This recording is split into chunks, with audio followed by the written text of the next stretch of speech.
सावी, चिन्ना, दरवाजा खोलो बेटा, मुझे बहुत ठंड लग रही है। सावी, चिन्ना, दरवाजा खोलो बेटा।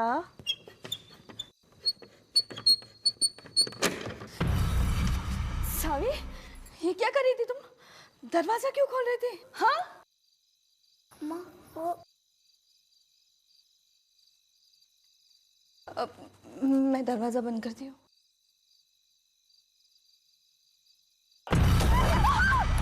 सावी, सावी भाग जाओ, सावी छुप जाओ, बाहर नहीं आना, छुप जाओ।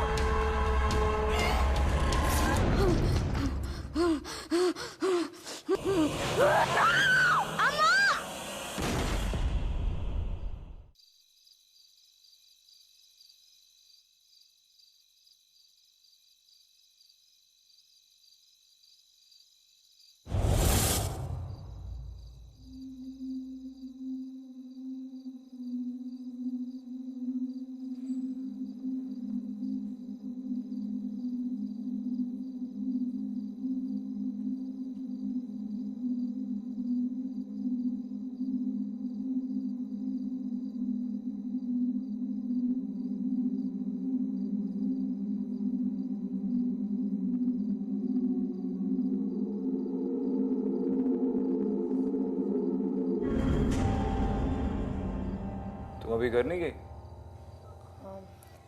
नहीं, वो मैं एक केस पे रिसर्च कर रही थी। ये देखो, आज पेपर में गोवा में हुए एक रीसेंट डेथ का आर्टिकल आया था। विक्टिम की बॉडी उसके घर से मिली और बॉडी पे बहुत सारे स्क्रैचेस और कट्स थे, जैसे किसी जानवर ने उस पर अटैक किया। और ये देखो, क्राइम सीन पे भी कुछ इस तरह के सिंबल्स मिले हैं। मैं हमारी फाइल से चेक कर रही थी, मुझे लगा शायद मर्डर घर के अंदर हुआ है और कोई फोर्स एंट्री भी नहीं है।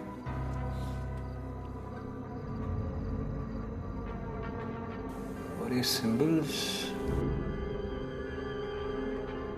सुबह की पहली फ्लाइट से निकलते हैं। We should check this out. मैं दत्त सर को इन्फॉर्म करता हूँ।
क्या ये, तुम फिर से वापस आ गया?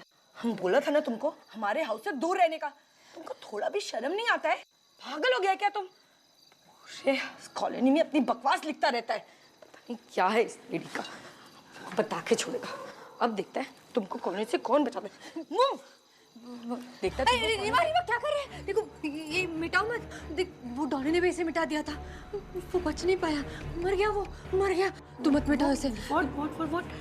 तुम कहना क्या चाहते हैं? धोनी बॉस को तुम मारा, मतलब तुम हमको मारने का धमकी दे रहे हैं? फिर कल हम पुलिस स्टेशन जाके तुम्हारे अगेंस्ट कंप्लेंट करवाएगा, फिर देखते हैं तुम हमको धमकी कैसे देते हो। रीमा मत, रीमा मत, रीमा।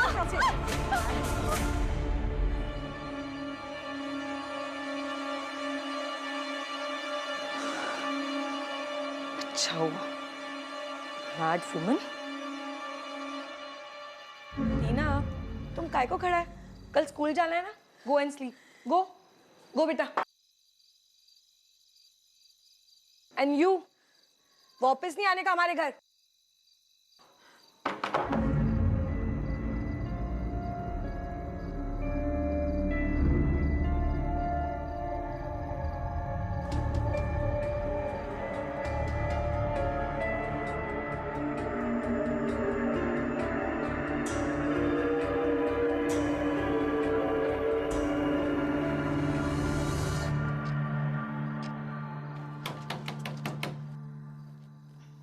रॉबर्ट, रॉबर्ट, उठो ना मैन। देखो ना डोर पे कोई है। Robert get up. घर काय को वापस आता है जब सारा काम हमको करना पड़ता है।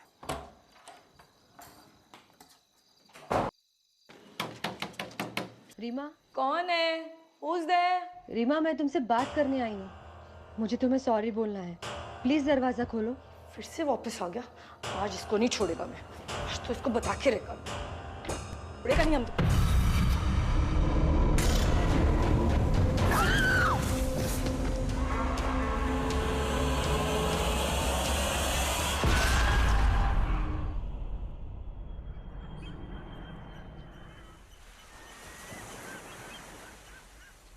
सर, ये रहे डोनीवास के क्राइम सीन के फोटोज। क्या आप इसी सिंबल्स की बात कर रहे थे?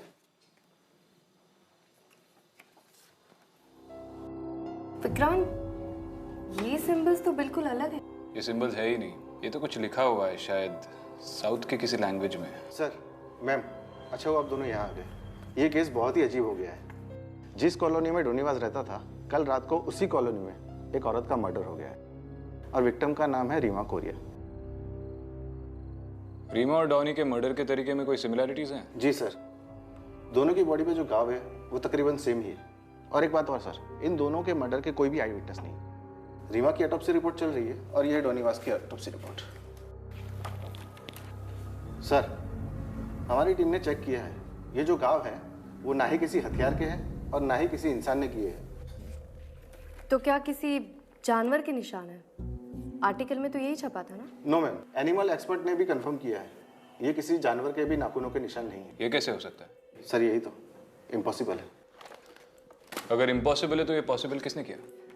एक कॉलोनी में आधी रात को इतना दर्दनाक मर्डर और किसी को पता भी नहीं चला।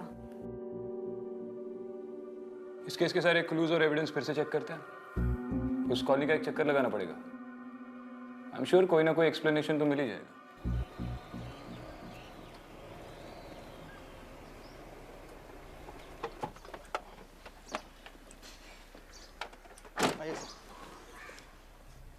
यही है फर्स्ट विक्टिम डोनीवास का घर। उसका डेथ के बाद उसका पूरा फैमिली ये कंट्री छोड़ के चला गया है।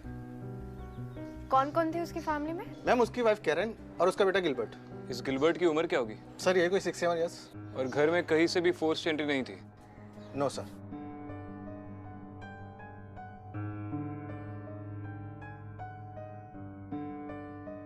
ये डेफिनेटली साउथ की कोई लिपि है, सिंबल्स नहीं है। और तुमने देखा हर घर के बाहर ऐसा ही कुछ लिखा हुआ है।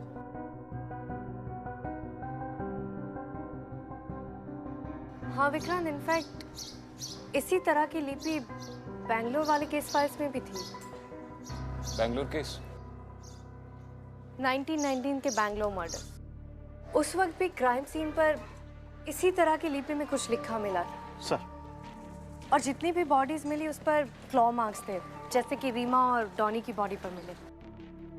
तो हो सकता है कि किलर ने फिर से अटैक करना शुरू कर दिया। Serial killings. सर यही है रीमा का घर।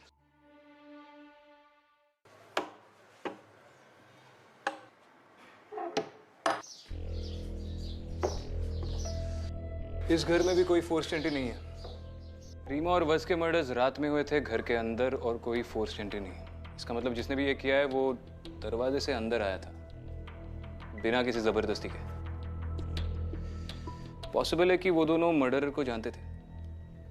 एक बार वो बैंगलोर वाला एंगल भी पता कर लेते हैं। एक काम करो, अगर इस सोसाइटी में और आसपास के सारे लोगों से पूछताछ करके पता लगा लो कि 1990 के करीब इनमें से कोई बैंगलोर में था या नहीं, शायद उससे कोई लीड मिले। जी सर। सर बैंगलोर कहाँ सर? अब मिसेस राव को रेड हैंडेड पकड़ो सर और जेल में डालो सर। लेकिन आप ऐसा क्यों कह रहे हैं मिस्टर कोरिया? पूरी बात बताइए। Sir actually my wife Reema और मिसेस राव को है ना कल झगड़ा हुआ था। My wife told me sir, और I am very sure sir उसी ने मारा मेरी वाइफ को सर। ये मिसेस राव रहती कहाँ है? यही मैडम, यही है उसका घर।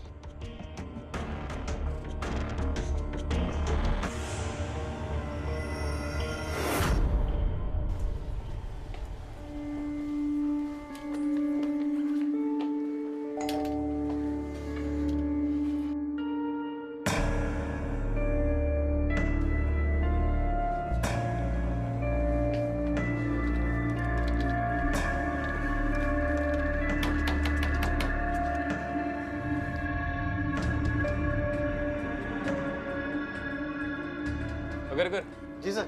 बाद में देख लेंगे। चलो। ठीक है सर।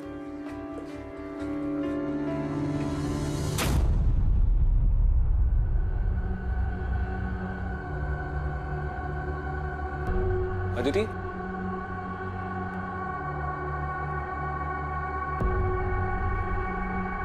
चलो।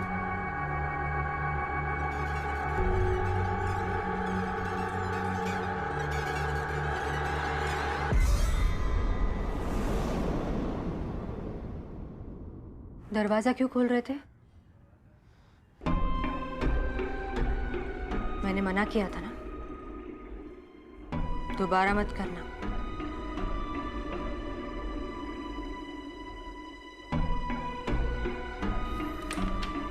Vikrant, I was right. ये देखो, ये रहा 1990s बैंगलोर मर्डर का ई फाइल।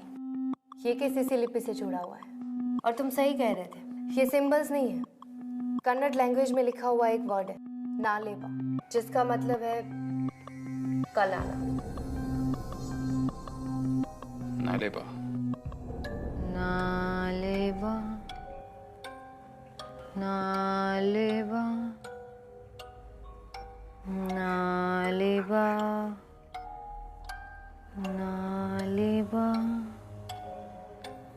नालेबा। 1993 के मर्डर्स के बाद बैंगलोर के लोग अपने घर के बाहर दरवाजे पे ये नालेबा लिखने लगे। उनको लगता था कि ऐसा करने से वो लोग बच जाएंगे, उनकी मौत टल सकती है। तो बैंगलोर के मर्डर्स का हमारे केस के साथ कनेक्शन है। एक और बात, बैंगलोर विक्टिम में से एक औरत शुभ लक्ष्मी पे हुए अटैक को उसकी बेटी ने देखा था। उस 7 साल की बच्ची का नाम था सविता। ये रही उसकी फोटो।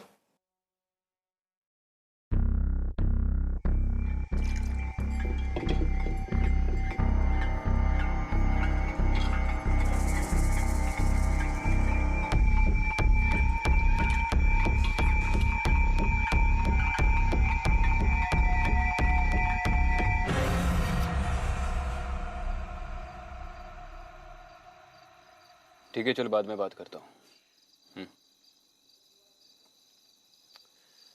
अगर बता रहा है कि 1993 में इस कॉलोनी में से सिर्फ मिसेस राव ही बैंगलोर में थी। शादी के पहले इसका नाम सविता आचार्य था। यही शुभ लक्ष्मी आचार्य की बेटी है।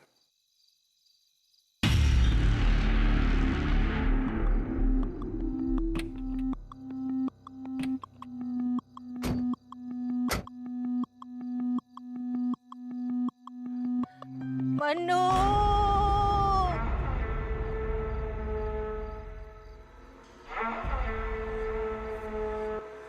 मन्नू,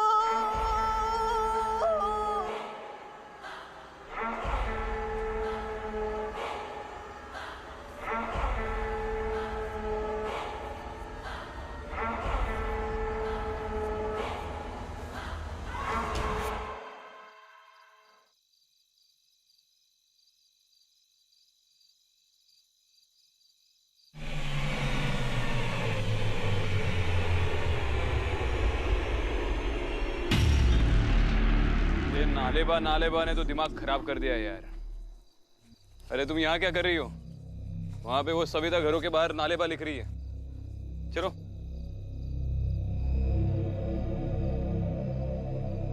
क्या हुआ?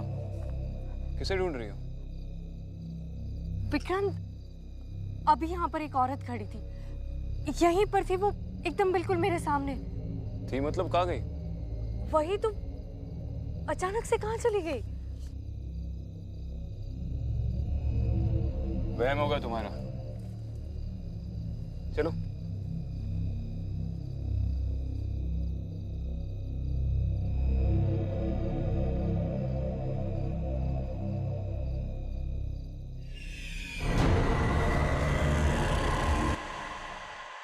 अखिल बेटा, तुम अंदर जाओ।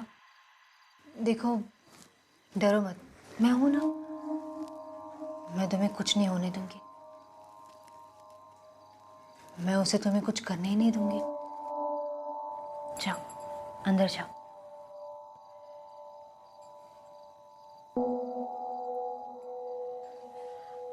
ऑफिसर, मैंने कोई गलती नहीं की है। हम ये नहीं कह रहे कि आपने कुछ गलत किया है, हम बस 2-3 सवाल पूछना चाहते हैं। आप कॉलोनी में सबके घर के बाहर ये सब क्यों लिख रही है? मैं ये सबको सेफ रखने के लिए कर रही हूँ। मैंने रीमा को भी बताया था, पर उसने मेरी बात ही नहीं मानी। उसके दरवाजे पे मैंने जो लिखा था, वो अगर वो नहीं मिटाती तो आज जरूर जिंदा होती। अब दरवाजे के बाहर जो ये नालेबा लिखती है, उसका मतलब क्या है? बचपन में मेरी अम्मा मुझे एक कहानी सुनाती थी। बेटा, उसे कभी घर पे नहीं आने देना। पता है, जब वो जिंदा थी ना, तब वो बहुत बच्चों को खा गई थी, लेकिन अब वो वापस भूत बन के आई है, और वो भी 30 साल बाद। अगर तुमने उसे वापस आने दिया घर पे, तो वो तुम्हें भी खा जाएगी। ऐसा क्यों अम्मा? पता नहीं बेटा, कहते हैं कि कुछ साल पहले उसका बेटा गुम हो गया था, फिर वो पागल हो गई, लेकिन अब वो वापस आके सबके घर में जाती है और पूछती है कि मेरा बेटा है क्या, और अगर किसी ने मना कर दिया तो वो उन्हें मार देती है। लेकिन बेटा, तुम इस सब से बच सकती हो। अगर वो आए ना, तो तुम कह देना नालेबा। ठीक है बेटा? मैंने कभी सोचा नहीं था कि मेरी अम्मा की कही वो कहानी एक दिन सच निकलेगी, कि वो एक कहानी मेरी जिंदगी की सबसे दर्दनाक सच्चाई बनेगी। और मैंने दरवाजा खोल दिया, मैंने उसे अंदर आने दिया, और उसने मेरी अम्मा को।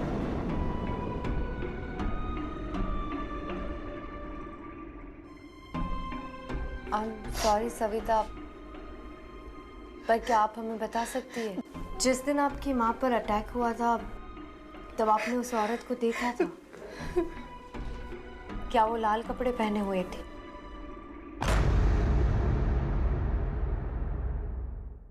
हाँ, उस दिन मैं तो बच गई, पर वो मेरी अम्मा को ले गई। उसके बाद मेरे अप्पा ने मुझे वहां से दूर भेज दिया, पहले मुंबई, फिर यहाँ।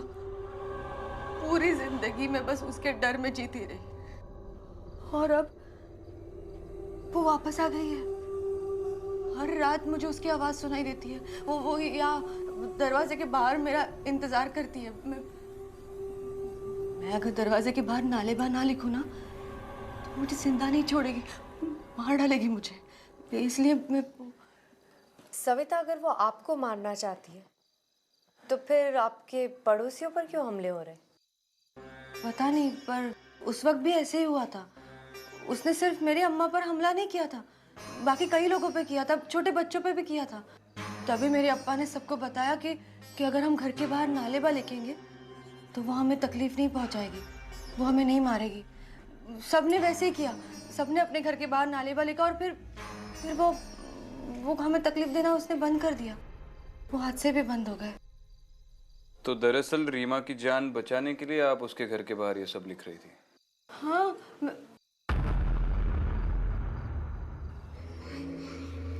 आप लोग मुझे पागल समझ रहे हैं ना ऑफिसर, पर मैं इसे मानती हूँ।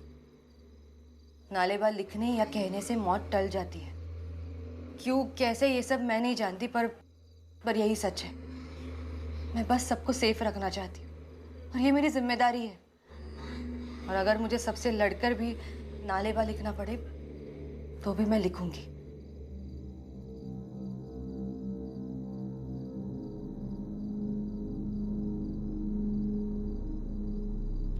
लेकिन आपके अप्पा को कैसे पता चला कि नालेबा लिखने से आप बच सकती हैं?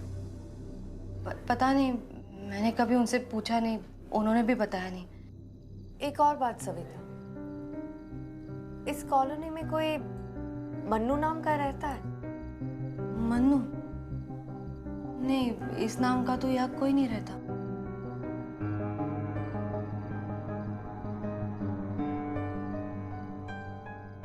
अगर नालेबा की बात सच है तो उसके बारे में कुछ ना कुछ आर्टिकल्स, रिसर्च रिपोर्ट हमें बैंगलोर की 90s की केस फाइल से मिली जाएंगी। लेकिन सविता का बैकग्राउंड चेक करना पड़ेगा। उस पूरी कॉलोनी में वो अकेली बैंगलोर से है जहाँ ये सारे मर्डर्स हुए थे। रीमा और सविता का जिस रात झगड़ा हुआ उसी रात रीमा का मर्डर भी हो गया। इतनी सारी चीज़ें सिर्फ एक कोइंसिडेंस नहीं हो सकती। विक्रांत, सविता सच बोल रही है। मैंने उसकी आंखों में वो डर देखा है और मैं जानती हूँ कि उस कॉलोनी में जरूर कुछ ना कुछ है। हाँ, कुछ ना कुछ तो है। और फैक्ट्स ही देख, 1990s के मर्डर और अब के मर्डर में कितनी सारी चीजें कॉमन है। और उस वक्त सविता सिर्फ 7 साल की थी। इतनी छोटी बच्ची और serial killing, it's highly unlikely. और वो दोनों लोग जो मारे गए थे, रीमा और डॉनी, सिर्फ उन दोनों के डोर से ही वो राइटिंग साफ की गई है। और वो राइटिंग्स भी सविता नहीं लिखी थी।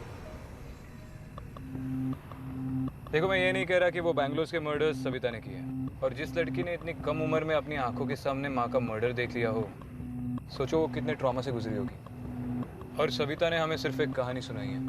हमें उसके अप्पा से बात करनी चाहिए।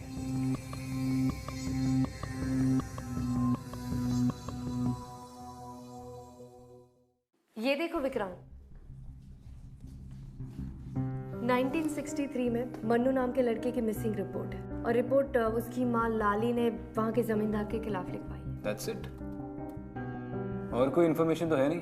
बच्चा मिला या नहीं, या फिर फैमिली से रिलेटेड कोई इन्फॉर्मेशन? आई थिंक हमें बैंगलोर से 1963 से लेके 1993 तक की मन्नू, लाली और जमींदार से रिलेटेड फाइल्स मंगवानी चाहिए। मंगवा लो।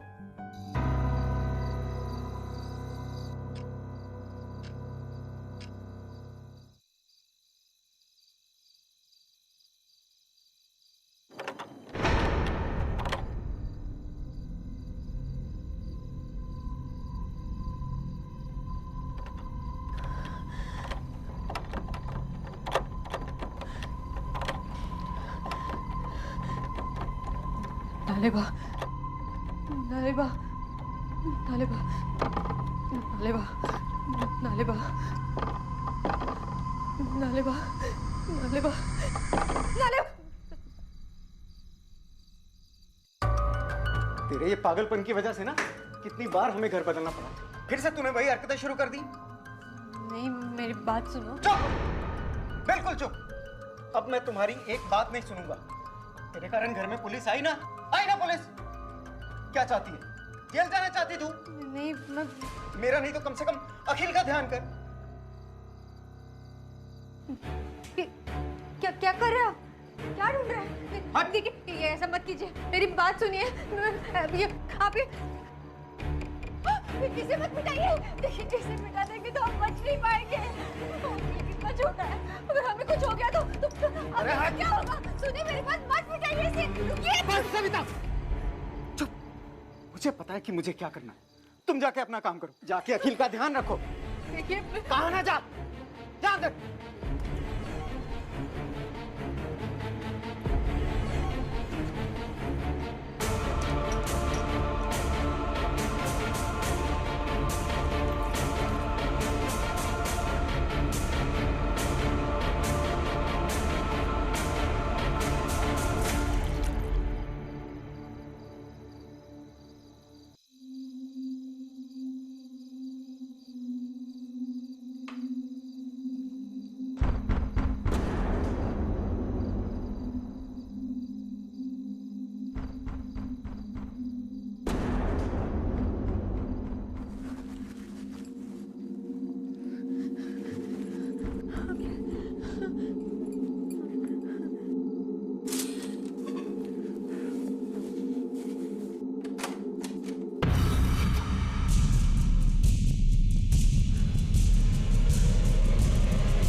गुरु ने उसे अंदर आने दिया।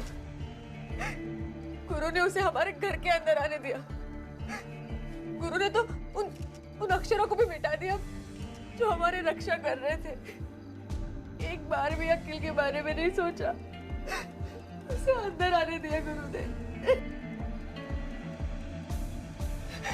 गुरु, गुरु,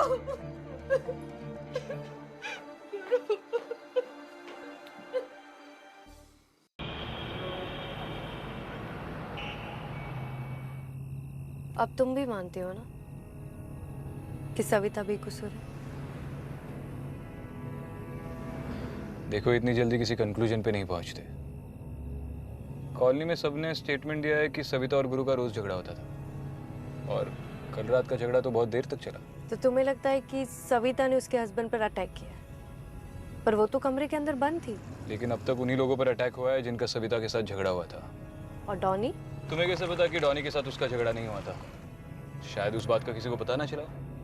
और तुम्हें सच में लगता है कि अपनी दरवाजे की दीवार से नालेबा हटाने की वजह से इन लोगों की मौत हुई है? आई नो, ये अजीब है, पर पिछले कुछ महीनों में हमने ऐसी बहुत सारी चीजें देखी है जो समझ से परे है।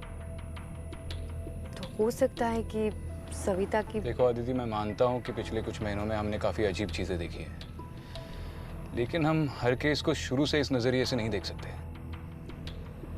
दुनिया में नॉर्मल क्राइम्स, नॉर्मल क्रिमिनल्स भी होते हैं।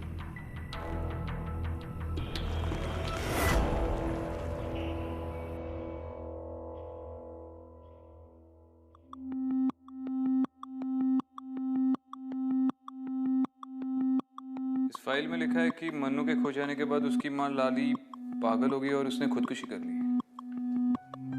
उसकी फोटो है।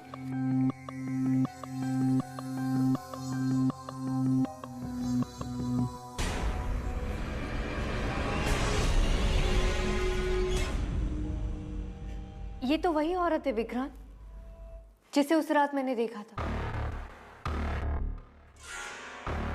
और ये देखो, इसमें लिखा है कि 1993 में सविता की मां के साथ उसकी 2 कजिन्स की भी डेथ हुई थी। सविता तीसरी बच्ची थी जो अटैक के बाद भी बच गई। बाकी के सारे विक्टिम्स भी उसी एरिया के हैं जहां सविता की फैमिली रहती थी। तो हो सकता है कि वो सविता को ढूंढते हुए वापस आई। तो क्या 25 सालों से छुट्टी पे थी? ये सब 25 सालों के बाद क्यों हो रहा है? और अगर सविता और उसकी फैमिली उसका टारगेट है, तो फिर उसके पड़ोसियों पे अटैक क्यों कर रही है? वही तो पता लगाना है। सर, एक बैड न्यूज़ है। सविता और उसके बेटे अखिल का एक्सीडेंट हो गया। कौन से हॉस्पिटल?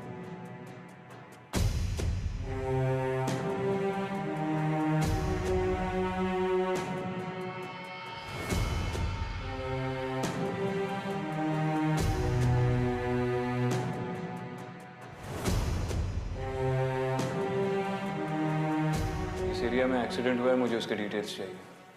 Okay sir.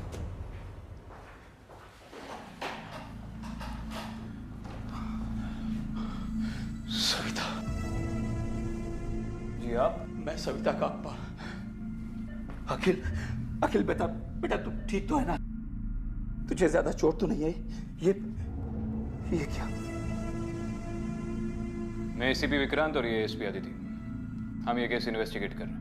कुछ इन्वेस्टिगेट नहीं करना है, हमें बस यहाँ से निकलना है। मैं भी अपनी बच्ची को डिस्चार्ज करा के यहाँ से ले जाऊंगा। आप इन्हें ऐसे नहीं ले जा सकते। और वैसे भी सविता इस हालत में ट्रैवल नहीं कर सकती।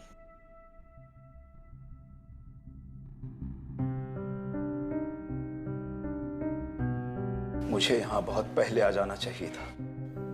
सविता ने तो मुझे गुरु के बारे में भी कुछ नहीं बताया। वो तो पुलिस स्टेशन से फोन आया तब मुझे पता चला। सविता और अखिल को अगर कुछ हो गया तो मैं जी नहीं पाऊंगा। मुझे उन दोनों को यहाँ से दूर ले जाना होगा। दूर जाने से कुछ नहीं होगा मिस्टर राजा, ये आपको भी मालूम है। अगर कुछ होता तो सविता के इतने बार घर बदलने से प्रॉब्लम ही सॉल्व हो जाता। देखिए, इन अटैक्स को रोकने के लिए यहीं रुककर उसका सामना करना होगा। एंड आई एम श्योर आप इसमें हमारी मदद कर सकते हैं। क्या करना होगा मुझे? आप किसी मन्नू को जानते हैं? उसकी माँ का नाम लाली। मुझे हमेशा से ही लगता था कि लाली वापस आएगी, पर मैं किससे कहता? कौन विश्वास करता है इन सब बातों पर? मुझे डर था कि वो अपने बेटे को ढूंढते हुए जरूर आएगी। मन्नू के साथ जो हुआ बहुत बुरा हुआ। काश मैंने उस वक्त कुछ किया होता तो आज मेरी बेटी की जिंदगी और उसका परिवार बच जाता। मिस्टर आचार्य, प्लीज हमें पूरी बात बताइए। मन्नू के साथ हुआ क्या था? मन्नू अपने पिता की उधारी चुकाने के लिए हमारे घर पर काम किया करता था। मेरे अप्पा बहुत क्रूर थे।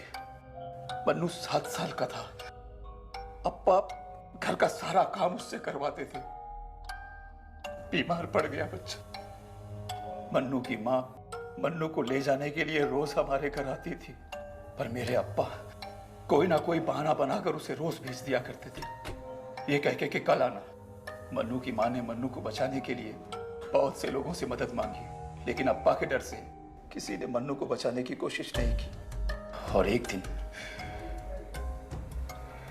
अचानक मन्नू गायब हो गया। मन्नू, मन्नू, मन्नू! फिर मन्नू कभी मिला ही नहीं? नहीं, पर मेरे अप्पा के आखिरी दिनों में मैंने उन्हें खेत के पास वाली झील के बारे में बोलकर रोते हुए सुना। तब मुझे यकीन हो गया कि मेरे अप्पा ने ही मन्नू को, उसकी मां बिल्कुल पागलों जैसी हो गई थी। लोगों के घरों पर दस्तक देकर अपने बेटे को ढूंढा करती थी, और लोग उससे कहते कि कल आना। नालेबा। फिर एक दिन पता चला कि लाली ने खुदकुशी कर ली, लेकिन मरते हुए वो ये कह गई, किसी को जिंदा नहीं छोड़ूंगी, सबका खून बहाऊंगी, किसी के बच्चे को नहीं छोड़ूंगी। उसके बाद से मेरे परिवार के, पड़ोस के बच्चे, और फिर सविता की मां की मौत।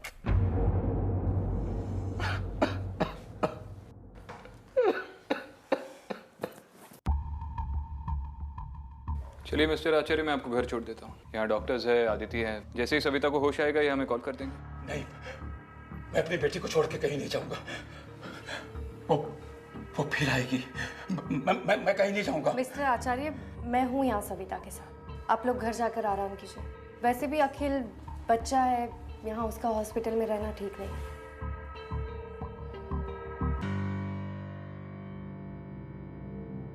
अखिल,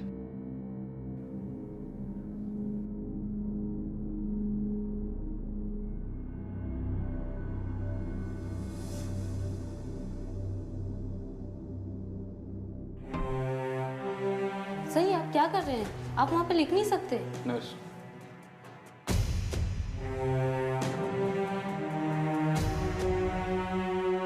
देखिए, इसे मिटाइएगा मत।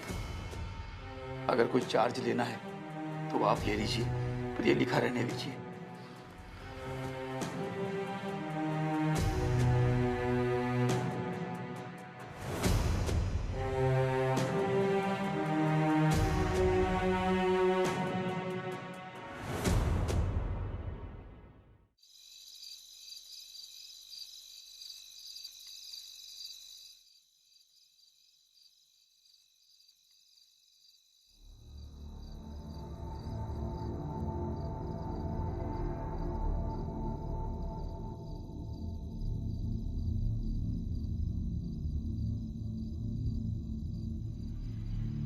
हाँ आदिति, इन केस फाइल्स में से एक केस मन्नू से मैच कर रहा है। इसके सारे डिटेल्स सविता के अप्पा के वर्जन से मिलते हैं। 1963 में मन्नू के गायब होने के कुछ 10 दिन बाद जमींदार आचार्य के घर के नज़दीक बहती झील में से एक 6-7 साल के बच्चे की बॉडी मिली थी। जब ये बॉडी मिली थी तब तक मन्नू की माँ लाली ने आत्महत्या कर ली थी, और बच्चे की बॉडी पहचानने या उसे क्लेम करने कोई भी सामने नहीं आया। आई थिंक ये मन्नू ही था। हाँ विक्रांत, पर हम लोग अभी भी कुछ मिस कर रहे हैं। इतने सालों बाद ये सब कुछ क्यों? सविता ने ऐसा क्या किया जिसकी वजह से लाली उसे फिर से ढूंढ पाई? क्या वो अकील को छोड़ो, मेरे अकील को छोड़ो। नालेबा, नालेबा, नालेबा। विक्रांत, अखिल, जब मन्नू 7 साल का था तब वो गायब हो गया था, और ये रीमा और डॉनी के बच्चे भी 7 साल के हैं। तो जिनके घर में बच्चे हैं वो उन पे ही अटैक करती है। इतना ही नहीं, जब सविता और उसकी माँ पर अटैक हुआ था तब सविता भी 7 साल की थी। आई थिंक जिस उम्र में मन्नू गायब हुआ था उस उम्र से ज्यादा ये लाली इन्हें जीने नहीं देगी, यानी कि 7 साल। जब सविता 7 साल की थी तो उसकी माँ ने उसे बचा लिया था, उसके बाद से सारे अटैक बंद हो गए। पर अब अखिल 7 साल। विक्रांत, अखिल 7 साल का है। शायद ये अटैक उसकी वजह से तो नहीं हो रहे। ये जो कोई भी है सविता के लिए नहीं, अखिल के लिए वापस है। Vikrant, be careful. I am sure वो वहां आएगी। वही तो मैं भी चाहता हूँ। मैं भी वहां पहुंचती हूँ।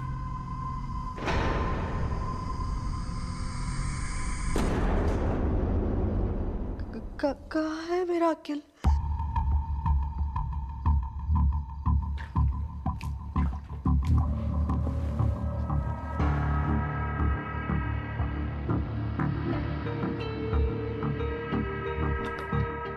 आइए मैम, गाड़ी रेडी है। आराम से, आराम से।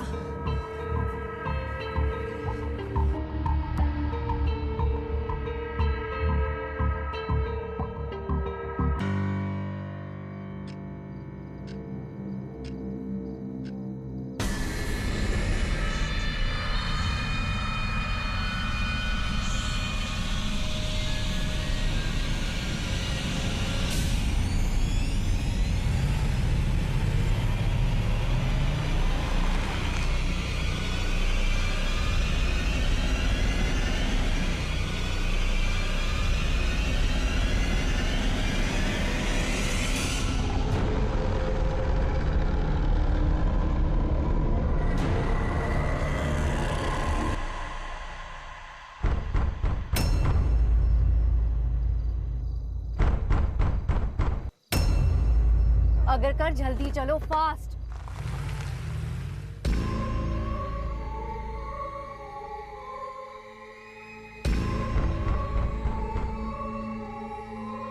अखिल,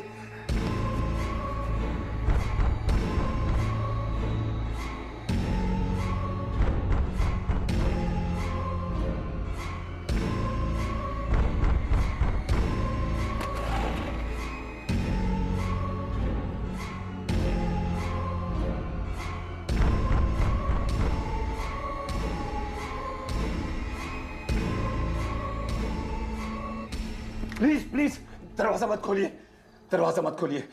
अगर वो अंदर आ गई तो हम सब मारे जाएंगे। वैसे भी कौन से जिंदा है आप? आज तो ये प्रॉब्लम खत्म ही करनी पड़ेगी। देखिए, यही गलती गुरु ने की थी। प्लीज आप बात समझ नहीं रहे हैं। मेरी चिंता भले ही मत कीजिए, अखिल का सोचिए। क्या हुआ? मैम, गाड़ी बंद पड़ गई।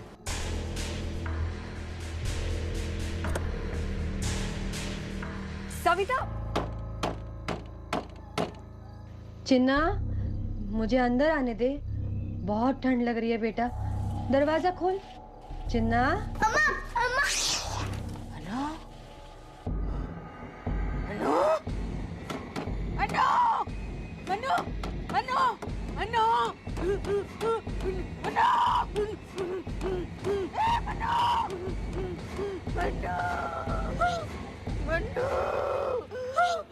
अकील, अकील दरवाजा मत खोलना।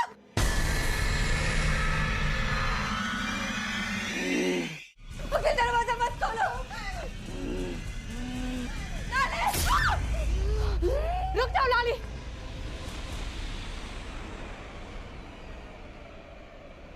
ये सब करने से तुम्हारा मन्नू वापस नहीं आएगा।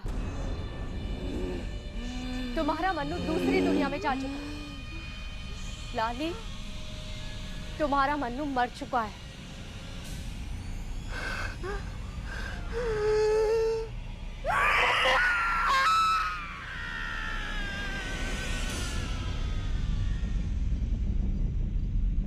सविता, सविता, सविता तुम ठीक हो? ठीक हो सविता? नहीं अंकिल। विक्रम, इसे जल्दी से हॉस्पिटल ले जाओ। अंकिल, सविता, अंकिल, सविता, मैंने इस बार अखिल की जान बचा ली, और अगर वो वापस आती है तो मेरे अखिल को बचा लेना। सविता, मेरे अखिल को बचा लेना। सविता, सविता।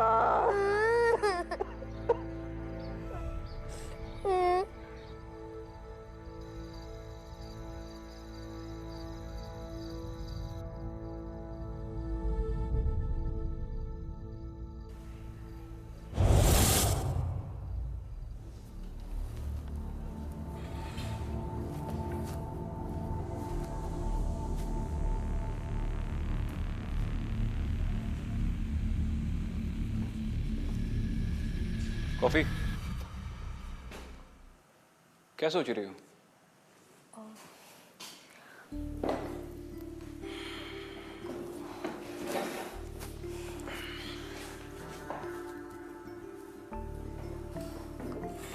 कुछ नहीं, मैं बस सोच रही थी कि लाली हमेशा के लिए अपने मन्नू के पास चली गई होगी या अपने बदले के लिए फिर वापस आएगी। मुझे कहीं ना कहीं डर है कि उसका साया अखिल के परिवार पर हमेशा मंडराता रहेगा।